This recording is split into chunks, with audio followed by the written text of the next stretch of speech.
talking about fatherlessness and it's a tough topic. It's a tough topic for us as men because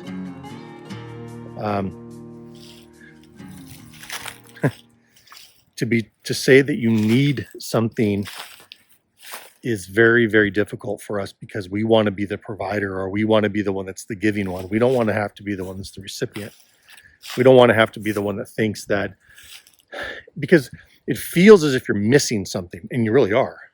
But we interpret that missing, that partly of being missing, it feels like abandonment, and it ultimately feels shameful. It names us. Because what it says, how we interpret it is we weren't worth it. We weren't worth it.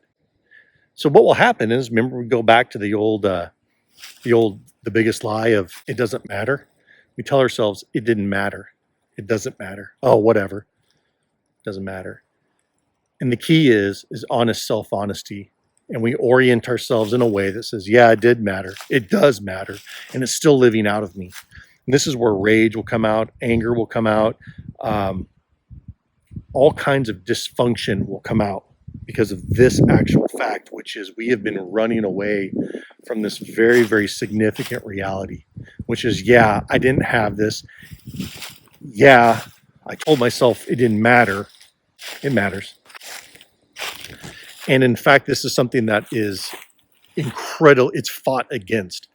There are many things that will come in our path to try to get us to not come to this, because your life will change when you say, okay, I'm hurt. I'm missing this. What now? And God says, okay, now we can do something. We can do it together. And he says, will you just take my hand?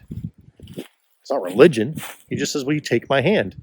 And he'll begin to bring people into your path. He'll begin to bring songs across your path. He'll begin to bring little words, or it may not be songs, or maybe videos. I mean, there will be little things that pop up that you're like, oh, that's interesting.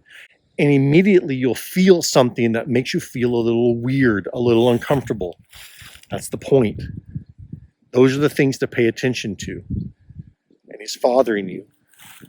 And it's different. It's different for every man, and yet it's very much the same. And little by little, it's incremental. And he wants you to know that he's worthy of trust and that he's trustworthy. And it becomes a relationship. Pretty soon, you can end up being like this giant tree right here. Don't look at the big broken down branches, but it's very real, guys. It's very real. And I'll pop up that book again, Fathered by God, by John Eldredge, really his sequel, his follow-up. Both of these books, the John Eldredge book, Wild at Heart, has he calls it a field guide. Highly, highly recommended if you've never gone or worked through it. It just presents good questions. It's probably better if you do it with someone, but if you can't, that's okay. The next one from there is also Fathered by God, which also has, it also has a workbook, but you can download it. It's free. I put in a link below, the ministry that John Eldredge has. I actually have gone to one of their, I want to say conference, can't think of the word right now, but it's a weekend event, and it's really cool. It's super cool. So yeah, I'll talk to you guys soon.